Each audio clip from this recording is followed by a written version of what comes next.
بسم اللہ الرحمن الرحیم۔ دنیا طاقت اور اقتدار کا کھیل ہے۔ یہ طاقت اور اقتدار کے کھیل کے اندر اقتدار کی غلام گردشیں کیسے دنیا کو اپنی گرفت میں کے اندر لیتی ہیں، آپ حضرات بخوبی جانتے ہیں۔ جب سے یہ دنیا بنی ہے، انسان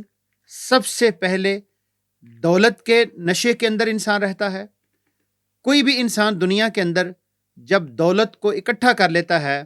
تو دولت فقط اس کی اس ارج کو پورا نہیں کرتی، وہ دوبارہ پھر بھاگتا ہے، کوشش کرتا ہے کس چیز کی؟ اقتدار کی۔ یہ دنیا کی پوری انسانی تاریخ کو اگر آپ پڑھ لیں تو انسانی تاریخ اس بات کے اوپر شاہد ہے کہ دولت حاصل کرنے کے بعد انسان کی دوسری خواہش، سٹرگل، کوشش اور جد و جہد ہوتی ہے کہ وہ انسان اقتدار کی راہداریوں کے اندر اپنے قدم جمائے۔ اب یہ کتنا بہتر ہے، کتنا خطرناک ہے، کتنا ڈینجرس ہے انسانیت کے لیے، دنیا کے لیے، پوری انسانی تاریخ اس بات کے اوپر شاہد ہے۔ اور جتنا بھی فلسفہ ہے، چاہے وہ یونان کا فلسفہ ہو، چاہے ابن خلدون کی بات ہم کریں، کسی بھی ریفرنس سے ہم اس کو دیکھ لیں تو دنیا اس کو نیگیٹ کرتی ہے۔ وجہ کیا ہے کہ یہ جو ایمبیشس لوگ ہوتے ہیں دولت کے معاملے کے اندر، جب یہ اقتدار کی غلام گردشوں کے اندر آتے ہیں تو یہ پھر اپنی پالیسیز کے ذریعے افیکٹ کرتے ہیں دنیا کو۔ آج ہم ایک ایسے ہی ایمبیشس پرسن کی بات کریں گے جس کو دنیا ایلون مسک کے نام سے جانتی ہے، جس نے ناروے کے اندر افیکٹ کیا، جس نے برطانیہ کے اندر افیکٹ کیا، جس نے امریکہ کے حالیہ الیکشن کے اندر ایک بہت ہی کی رول ادا کیا، اور اس پوری پکچر کے بعد جو اس نے کام کیا، اب وہ ڈوج ڈپارٹمنٹ آف گورنمنٹ ایفیشنسی کے سیٹ کو ہیڈ کر چکا ہے، سنبھال چکا ہے۔ اس کے اثرات کیا ہوں گے آنے والے دور کے اندر، آج ہم اسی کے اوپر بات کریں گے، اسی کے اوپر آپ سے گفتگو کریں گے انشاءاللہ۔ یہ آج کا ہمارا ٹاپک ہے، اس کے اثرات کیا ہوں گے، یہ کیسے دنیا کو لے کر چلے گا اور کیسے چلنا چاہیے، یہ ہمارا آج کا ٹاپک ہے۔ آپ ہمارے ساتھ رہیں گے انشاءاللہ۔ بہت ہی مفید گفتگو آج آپ سے ہماری ہوگی، ساتھ رہیے گا۔ بسم اللہ الرحمن الرحیم۔ بہت دلچسپ ٹاپک آپ آج لائے ہیں نصر اللہ بھائی، اور یہ ٹاپک اس لحاظ سے بہت اہم ہے کہ جب ہم پالیسی ریفرنس سے بات کرتے ہیں تو اس وقت یہ ایک طرح کا ایک آئیکونک کریکٹر ہے، اچھا، جس کے بہت سارے ایسپیکٹ سے ہم یہ جان سکتے ہیں کہ پالیسیز کے ریفرنس میں کس طرح سے انفلوئنس کیا جاتا ہے۔ اور ہم نے پہلے بھی یہ بات بتائی تھی کہ پالیٹکس ایک الگ چیز ہے اور پالیسی میکنگ الگ چیز ہے۔ پالیٹکس میں آدمی مائلیج لینے کے لیے، فیم لینے کے لیے بعض اوقات بعض ایسے اقدامات، بیانات اور نیریٹو گھڑتا ہے جس سے وہ پبلک کی سمپتھیز لیتا ہے، لیکن جب وہ پالیسی میکنگ کے سمندر میں داخل ہوتا ہے تو وہاں جا کر اسے احساس ہوتا ہے کہ یہاں بہت کچھ ابھی کرنا باقی ہے۔ اچھا، ایلون مسک کے بارے میں پچھلی دفعہ بھی ہم نے یہ بات کی تھی جب ہم ٹرمپ کی بات کر رہے تھے، اور اس میں بھی ہم نے تھوڑا سا اس کا ذکر کیا تھا، لیکن آج ہم تھوڑا سا اس کو سمجھنے کی کوشش کریں گے کہ ایلون مسک فینومینا کیا ہے، اور یہ امریکہ جیسی سپر پاور کو کیسے کنٹرول کرنے کے اس سٹیج پر پہنچ گیا ہے جہاں آگے والی پالیسیاں اس سے انفلوئنس ہو کر چل رہی ہیں۔ اور جتنا بھی اسٹیک ہولڈرز ہیں اس وقت امریکہ کے، مزے کی بات یہ ہے نصر اللہ بھائی کہ جتنے بھی اسٹیک ہولڈرز ہیں، چاہے وہ بیوروکریٹس ہیں، چاہے وہ ٹیکنوکریٹس ہیں، چاہے وہ پارلیمنٹ کے ممبرز ہیں، چاہے وہ ایم پیز ہیں، جو بھی امریکہ کے اسٹیک ہولڈرز ہیں جو پالیسی ریفرنس سے ہیں، ان سب کی حالت جو ہے وہ خراب ہو گئی اور وہ اس کے پریشر میں آ گئے ہیں۔ اور اس کی وجہ یہ ہے کہ دیکھیں، ایلون مسک ایک کوئی عام آدمی نہیں ہے نصر اللہ بھائی، کہ جسٹ یہ لکی آدمی نہیں ہے کہ جس نے پیسہ جو ہے وہ قسمت پر کما لیا ہے، بلکہ اس کا اپنا دماغی صلاحیتیں بھی جو ہے نا وہ اس لیول کی ہیں کہ یہ کمپیٹ کر سکتا ہے۔ ابھی جو آئی کیو لیول پر آپ کو معلوم ہے کہ دنیا میں سب سے زیادہ آئی کیو لیول جو تھا وہ آئنسٹائن کا کنسیڈر کیا جاتا تھا، پہلے 160 آئی کیو اس کا تھا۔ اس کا جو آئی کیو ٹیسٹ ہے نصر اللہ بھائی یہ 155 ہے۔ اس کا مطلب ہے سے کم ہے، ابھی کم ہے، لیکن یہ شارپ آدمی ہے۔ اس کا مطلب ہے کہ he has all capacities to interfere and influence other people by their mind, یعنی ایک اسٹرانگ مائنڈ کا آدمی ہے۔ دوسری بات یہ ہے کہ دیکھیں، یہ آپ نے جو بات کی ہے کہ جو جب پیسہ آدمی کے پاس ہوتا ہے تو دوسری خواہش ہوتی ہے کہ میرے کو سنا جائے، میری طاقت ہو، میں کوئی فیصلہ کروں تو وہ فیصلہ نافذ ہونا چاہیے۔ اچھا، امریکن سوسائٹی میں ایلون مسک سے پہلے بھی 3 ایسے کریکٹر رہے ہیں جنہوں نے اسی طرح کے پیسے اور اس سے استعمال کرتے ہوئے امریکہ کی پالیٹکس میں اور پالیسی میکنگ میں ایفیکٹو رول ادا کیا۔ ایک تھے جے پی مورگن، اچھا یہ بھی 1837 سے لے کر 1913 تک کا ان کا دور ہے، اور یہ ریل انڈسٹری کے اندر انہوں نے کام کیا، اور بہت سارے کرائسس کے دور میں انہوں نے امریکن گورنمنٹ کو سپورٹ کیا۔ دوسرے آپ نے نام سنا ہوگا نصر اللہ بھائی، بہت مشہور ایک نام تھا جن کی ایک کتاب جیوز بھی آئی تھی، ہنری فورڈ۔ اچھا ہنری فورڈ جو ہے وہ ظاہر ہے جو فورڈ گاڑی ہے پوری دنیا میں مارکیٹ ہوئی ہے، لانچ ہوئی ہے، یہ اس کے آنر تھے۔ یہ بھی ایک کنزرویٹو آدمی تھے، اور یہ امریکہ کے یعنی بینیفٹ کے لیے انہوں نے بھی بہت ساری مواقع پر امریکہ کو سپورٹ کیا، اور یہ اینٹی سیمیٹک سمجھے جاتے تھے۔ تیسرے تھے ولیم رینڈولف، یہ 1863 سے لے کر 1951 تک ان کا بھی دور ہے، اور یہ انہوں نے ایک بہت بڑی میڈیا امپائر کھڑی کی تھی، اور انہوں نے بھی پالیسیز کو افیکٹ کیا تھا۔ تو اس کا مطلب ہے کہ امریکہ میں اس کی پروویژن موجود ہے کہ امریکن سوسائٹی اس طرح کے انفلوئنشل لوگوں کو اس طرح سے شک سے نہیں دیکھتی ہے، الا یہ کہ وہ کوئی ایسے اقدامات کریں کہ جن کے نتیجے میں ان کے ہی مفادات کو ضرر پڑ جائے۔ تو امریکن سوسائٹی چونکہ ایک کیپٹلسٹ سوسائٹی ہے، انویسٹمنٹ والی اور کنزیومرزم والی سوسائٹی ہے، اور وہ لبرلزم کی سوسائٹی ہے، تو اس سوسائٹی میں ایسے لوگوں کے لیے گنجائش ان کے پولیٹیکل سیٹ اپ کے اندر موجود ہے۔ اور آگے ہم جب اس پہ بیان کریں گے تو اور ہمیں واضح ہوگا کہ کس طرح سے اس نے اس پوری کمپین کو بھی سپورٹ کیا جو اس نے ٹرمپ کے ساتھ کی ہے، اور یہ وہ کریکٹر ہے جس کی ایک جہت ابھی میں نے آپ کے سامنے رکھی۔ جس طرح آپ جانتے ہیں نوید بھائی کہ ایلون مسک ساؤتھ افریقہ سے چلا، کینیڈا کے اندر کچھ تعلیم حاصل کی، اور اس کے بعد امریکہ کے اندر شفٹ ہو گیا، اور امریکہ میں شفٹ ہونے کے بعد چونکہ آئی ٹی بیس تھی اور دنیا کے اندر آئی ٹی ایک آئیکن بنتی جا رہی تھی، لہٰذا آئی ٹی انڈسٹری کے اندر اس نے قدم جمانے شروع کیے، اور آئی ٹی انڈسٹری کے ساتھ ساتھ جو قابل تجدید توانائی کے شعبے ہیں اس کے اندر بھی اس نے اپنے قدم جمانے شروع کیے، اور قدم جماتے جماتے جماتے جس طرح آپ نے خود اس کی طرف اشارہ کیا کہ جو آئی کیو لیول ہے وہ بھی بہتر تھا، اور ایک سوسائٹی مجموعی طور پہ چونکہ کیپٹلسٹک سوسائٹی ہے تو وہ پروموٹ کرتی ہے ایسی چیزوں کو، لہٰذا وہ چیزیں کنیکٹ ہوتی چلی گئیں، اور ایلون مسک مؤثر سے مؤثر تر ہوتا چلا گیا گریجولی، اور اس کا نتیجہ یہ نکلا کہ آپ نے دیکھا ہوگا کہ پچھلی دفعہ جب رشیا کے الیکشن ہوئے تو ایلون مسک کی باز گشت وہاں پہ بھی سنائی دی، جرمنی کے الیکشن ہوئے ایلون مسک کی باز گشت وہاں پہ بھی سنائی دی، برطانیہ کے الیکشن ہوئے ایلون مسک کی باز گشت وہاں پہ بھی سنائی دی۔ برطانیہ نے تو ایون اس کو سو بھی کیا کچھ معاملات کے اندر کے جو ابھی بھی چل رہے ہیں کہ ہمارے جو سیکیورٹی کے معاملات ہیں وہ ہم کسی کو الاؤ نہیں کر سکتے کہ ہمارے ان معاملات کے اندر کوئی دخل اندازی کرے، لیکن یہ بہت پرومیننٹ اس وقت ہوا جب اس نے جو سابقہ ٹویٹر تھا اور اب جو موجودہ ایکس ہے اس کو جب اس نے خریدا تو یہ دنیا کے بہت بڑے منظرنامے کے اوپر ایک بہت بگ مین کی حیثیت سے سامنے آیا، اور پھر اس نے دنیا کو ایک دوسرا چہرہ دکھانا شروع کیا، اور پھر اس کے جو انفلوئنس کا دائرہ ہے وہ صرف امریکہ نہیں رہا بلکہ انفلوئنس کا دائرہ دنیا کے اوپر پھیلتا چلا گیا اور گلوبلی پھیلتا چلا گیا۔ اور ابھی آپ اندازہ لگا لیں ریسنٹلی جب سے اس نے اقتدار کی راہداریوں کے اندر قدم رکھا ہے تو بھی آپ نے دیکھا ہوگا کہ ہمارے ہمسائے مودی صاحب بھی ملاقات کر کے آئے ہیں، اور دیگر جو آپ کہہ لیں کہ دنیا کے کنیکشنز ہیں وہ بھی مل رہے ہیں، تو یہ سارے کنیکشن اس بات کی نشاندہی کر رہے ہیں نوید صاحب کہ آپ پہلے کیا حاصل کرتے ہیں، پھر کیا حاصل کرتے ہیں، اور پھر کیسے آگے بڑھتے ہیں۔ اور جس بات کا تذکرہ آپ نے اپنے انٹرو میں بھی اور گفتگو میں کیا، بنیادی بات نوید صاحب یہ ہے کہ اس طرح کے لوگ امریکہ کے اندر جس طرح پہلے ہنری فورڈ ہو یا ایلون مسک ہو یا جو اور لوگ ہیں، امریکہ کے ادارے بڑے سٹرونگ ادارے ہیں۔ ہم جو تیسری دنیا کے لوگ ہیں ہمارے ہاں لوگ زیادہ سٹرونگ ہیں، وہاں بھی لوگ بہت سٹرونگ ہوتے ہیں، لیکن آپ نے دیکھا ہوگا کہ بہرحال ادارے بھی اچھی خاصی حد تک سٹرونگ ہوتے ہیں۔ اس کا نتیجہ کیا ہوتا ہے کہ افراد کو ایک حد تک وہ انڈیپینڈنس دیتے ہیں، جو بھی ان کے نیشنل ایجنڈا ہے، جو بھی ان کے نیشنل انٹرسٹ ہیں،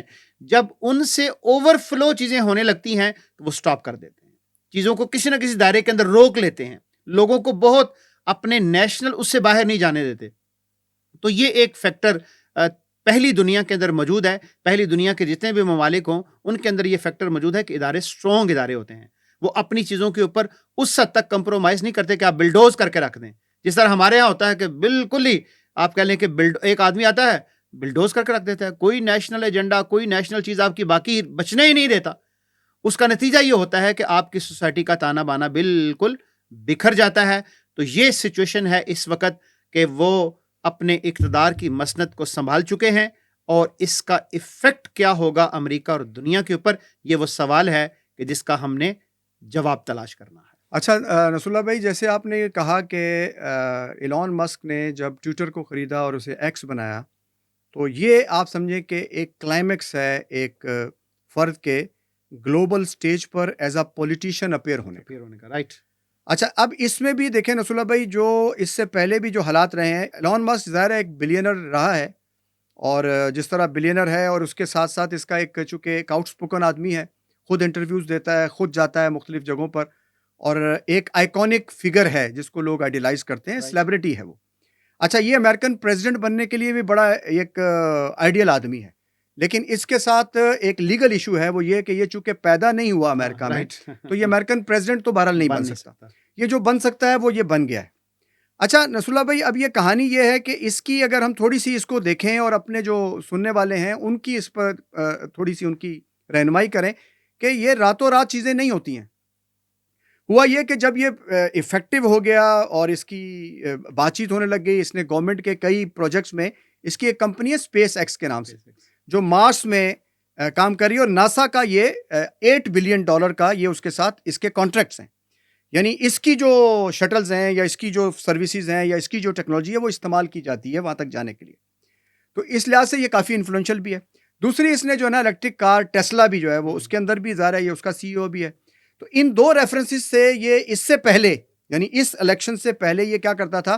کہ یہ کنزرویٹیوز کو بھی، یعنی ریپبلکنز کو بھی اور ڈیموکریٹس کو بھی فنڈنگ کرتا تھا. جیسے ہمارے یہاں جو امیر لوگ ہوتے ہیں وہ ساری پارٹیوں کو تھوڑے تھوڑے پیسے دیتے ہیں، سب کو خوش رکھتے وہ سب کو خوش، تو وہ کام یہ کرتا تھا. لیکن ہوا پھر یہ اس کے ساتھ کہ دو واقعات نصر اللہ بھائی ایسے ہوئے ہیں جس نے اس کا جو ٹلٹ ہے نا وہ ٹورڈ ٹرمپ کر دیا. ایک یہ ہوا کہ انکوائریز ہونا شروع ہو گئیں جو بائیڈن کے دور میں، اس کے اوپر کافی انکوائریز تھیں اور کافی سارے ایشوز تھے جو اس کے ٹیسلا کے حوالے سے بھی اور اس کی اسپیس کمپنی کے حوالے سے بھی. جو گورنمنٹ کے آفیشلز تھے ان کا ایک مائنڈ سیٹ تھا کہ یہ کچھ چیزوں میں مینوپولیٹ کر رہا ہے، یا یہ کچھ چیزوں کو جو ہے وہ نیگیٹیولی پریزنٹ کر رہا ہے اور یہ زیادہ مائلیج لے رہا ہے اپنے اس انفلوئنس کا. تو اس کی ایک تھوڑی سی ریزنٹمنٹ تھی جو بائیڈن گورنمنٹ میں. اچھا، اس میں یہ ہوا کہ جو بائیڈن نے ایک الیکٹرک کار کا ایک سمٹ کیا 2021 میں، اور اس میں دیکھیں جان بوجھ کر اس کو نہیں شریک کیا گیا. تو ایک تو یہ اس کو بڑا یعنی ظاہر ایک بزنس مین کے لیے اگر آپ اس کے بزنس کی دم کاٹیں گے تو اس کو چیخیں اس کی جائیں گی. اچھا، اس کو ایک تو اس کا غصہ تھا، ظاہر ہے کہ اس کو اس نے نہیں بلایا گیا. دوسرا نصر اللہ بھائی، اس کے ساتھ واقعہ یہ ہوا کہ اس کا ایک آپ کو پتا ہے کہ یہ اس کی 3 بیویاں ہیں، اس کا ایک بیٹا ہاں، اس کے 12 بچے ہیں، اور یہ کہتا ہے کہ جو لو برتھ ہے it's a more alarming situation for the globe more than global warming.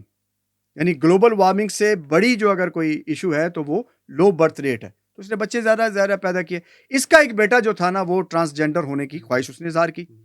اب کیلیفورنیا کے اندر جو ہے وہ جس جگہ وہ رہتا تھا وہاں اس کو یہ الاؤ تھا، وہ بچہ چلا گیا، اس کو لیگل سارے رائٹ موجود تھے کیونکہ وہاں پر جینڈر نہیں پوچھا جاتا. اس نے ٹل مار لیا اس وقت جو بائیڈن کی گورنمنٹ کو فلاں جگہ پر جا کر.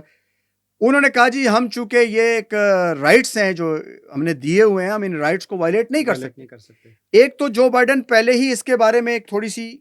اس پہ تھا، ایک ریزرویشن والی موڈ میں تھا. دوسرا یہ واقعہ ہوا. ان دو واقعات نے ملا کر اس کو جو ہے نا وہ ایک اس کے اندر جو ایک کیفیت تھی نا اس میں اس کو اس لیول پر پہنچا دیا کہ اس نے پھر اپنے آپ کو ٹرمپ کے ساتھ ملا دیا. حالانکہ نصر اللہ بھائی اگر پچھلے دور کا بھی ہم جائزہ لیں تو ٹرمپ کے دور میں بھی اس کے ٹرمپ کے ساتھ بھی تعلقات خراب رہے ہیں. اس نے بیانات دیے تھے، کہ ٹرمپ کی عمر بہت زیادہ ہو گئی ہے، اس کو الیکشن میں نہیں آنا چاہیے. اور ٹرمپ نے پھر اس کا جواب دیا تھا یہ مجھ سے بھیک مانگنے آیا ہوا تھا کہ میری کمپنی کو سپورٹ کرو، سبسڈیز دو. تو ان کی آپس میں ایک طرح کی وار بھی چلتی رہی ہے، یہ والی یعنی لفظوں کی ایک جنگ بھی رہی ہے. لیکن اس کے بعد پھر اس نے یہ ڈیسائیڈ کیا کہ اب اس نے ٹرمپ کے ساتھ جانا ہے. اور اس میں چونکہ کنزرویٹیوز اور جو ریپبلکن تھے ان کا یہ پرانا ایک یعنی ایک ان کا پوائنٹ آف ویو ہے کہ مرد اور عورت کے علاوہ کوئی جینڈر نہیں ہے. وہ اس میں بڑے اسٹیٹ ہیں کیونکہ وہ جو کرسچینٹی کا کیتھولک پاتھ ہے اس کو وہ فالو کرتے ہیں، اس کو ٹو کرتے ہیں. اور ہم نے پچھلی دفعہ بھی یہ بات کی تھی کہ یہ جو پروجیکٹ 25 تھا، اس میں بھی اس کا ذکر انہوں نے کیا ہوا تھا کہ God given rights will be delivered to every American, اس کو دیے جائیں گے. اچھا، اب اس نے جو ہے وہ یہ 2 واقعات ہوئے جس پر اس نے یہ کیا. اچھا، دوسری بات یہ کہ یہ چونکہ ایمبیشیس آدمی ہے، پھر ایکٹیو آدمی ہے، اور پھر چونکہ بزنس مین ہے، تو یہ اس بات کو اس نے بہت زیادہ جو ہے نا وہ پلان کیا. یہ جلسوں میں بھی جانے لگ گیا. اس نے تقریباً $200-250 ملین جو ہے نا وہ خرچ کیے. یہاں تک کہ کچھ اماؤنٹ ایسی بھی ہے جس کا بھی آپ ذکر کر رہے تھے کہ اس نے ہر یعنی کینڈیڈیٹ کو یا ہر دن طے کیا کہ میں اتنے پیسے جو ہے امریکن پریزیڈنٹ ٹرمپ کی سپورٹ میں دوں گا. تو یہاں سے اس کا ایک آغاز ہوتا ہے جس کے ذریعے یہ ٹویٹر خریدتا ہے. اور ٹویٹر کی سٹوری بھی نصر اللہ بھائی بڑی دلچسپ ہے کہ ٹویٹر کی ٹوٹل ورتھ جو ہے وہ $10 بلین سے زیادہ نہیں. اس نے $44 بلین میں ٹویٹر خریدا. اچھا، یہ ایک نیا پلیٹ فارم بھی بنا سکتا تھا، لیکن یہ چونکہ بہت سمارٹ آدمی ہے، اس کو یہ معلوم تھا کہ اس وقت ٹویٹر دنیا میں سب سے زیادہ پولیٹیکل انفلوئنس کرنے والا ہے، پولیٹیکل ڈسکشن میں سب سے اوپر ہے اور لائیو ہے. یعنی تھوڑا اس کا کانٹینٹ ہے اور وہ فوری لوگوں تک ٹرانسمٹ ہوتا ہے. تقریباً 60 کروڑ دنیا میں لوگ ہیں جو ٹویٹر کے پرماننٹ یوزر ہیں. اچھا، اس طرح بڑی تعداد جو ہے وہ تقریباً امریکہ کے اندر ہے، بہت بڑی تعداد جو ڈیلی اس پہ کرتی ہے. تو اس نے ٹویٹر خریدنے کے بعد ٹویٹر کے تقریباً 8,000 امپلائیز کو نکالا، 1,500 امپلائیز کیے. یہاں سے اس نے یہ کانسیپٹ بھی جو ہے نا وہ لانچ کیا یا ٹرمپ کے دماغ میں ڈالا کہ ایک ادارہ بنایا جانا چاہیے. یہ جو اتنی بڑی ایک آپ نے ہیرارکی رکھی ہوئی ہے، ایک فوج ظفر موج رکھی ہوئی ہے بیوروکریسی کی، یہ کچھ نہیں کر رہے ہیں اور یہ $6 ٹریلین ہر سال امریکن گورنمنٹ کا کھا جاتے ہیں. تو میں تقریباً اس میں سے $2 ٹریلین جو ہے نا وہ بچا سکتا ہوں. تو یہ ایک اس کا کانسیپٹ تھا کہ ڈاؤن سائزنگ کی جائے، کٹ ٹو سائز آرگنائزیشن کی جائے تاکہ آرگنائزیشن جو ہے فلو کر سکے. تو یہ ایک پس منظر ہے جس میں اس نے ٹویٹر کو خریدا. اور ٹویٹر جو ہے وہ آپ کے علم میں نصر اللہ بھائی کہ اس وقت سب سے زیادہ انفلوئنشل تھا. اس ٹویٹر کو خریدنے کے بعد اس کی جو پھر طاقت تھی، اس نے ٹرمپ پہ بھی بین تھا، آپ کو پتا ٹرمپ کو نکال دیا تھا ٹویٹر نے، پچھلی جو ایڈمنسٹریشن تھی اس نے ٹرمپ کو بحال کیا. پھر جتنے بھی کنزرویٹیوز کی وائسز تھی اس کو اس نے الگورتھم جو تھا اس کو چینج کیا، اور اب اس نے اپنی اور ٹرمپ کی جو وائسز تھی یا ٹویٹرز تھے ان کی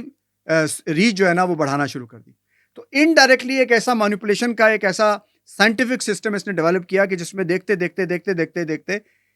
ٹرمپ کے لیے نمبر جو ہے وہ گین ہونے شروع ہو گئے اور بالآخر ٹرمپ نے جو ہے نا وہ فتح حاصل کر لی. تو یہ ایک ٹیکنالوجی آئیکن کا پولیٹیشین ہو کر چیزوں کو گرپ کرنا اور اتنا انفلوئنس کرنا کہ ایک ایسے گھوڑے پر شرط لگانا جس گھوڑے کے بارے میں یہ تھا کہ اگر یہ آئے گا تو یہ پھر سارا کچھ مجھے دے گا. اور پھر ظاہر ہے کہ آگے جو اس کے جو رومانس ہے یا اس کی جو لائلٹی ہے ٹرمپ کی اور اس کے بیچ میں اب جو ہے نا وہ پوری امریکن جو انٹیلیجنسیا ہے، امریکن اسٹیبلشمنٹ ہے، وہ اب اس ایکویشن کے ساتھ پریشان نظر آتی ہے. یہ ہے ساری اسٹوری.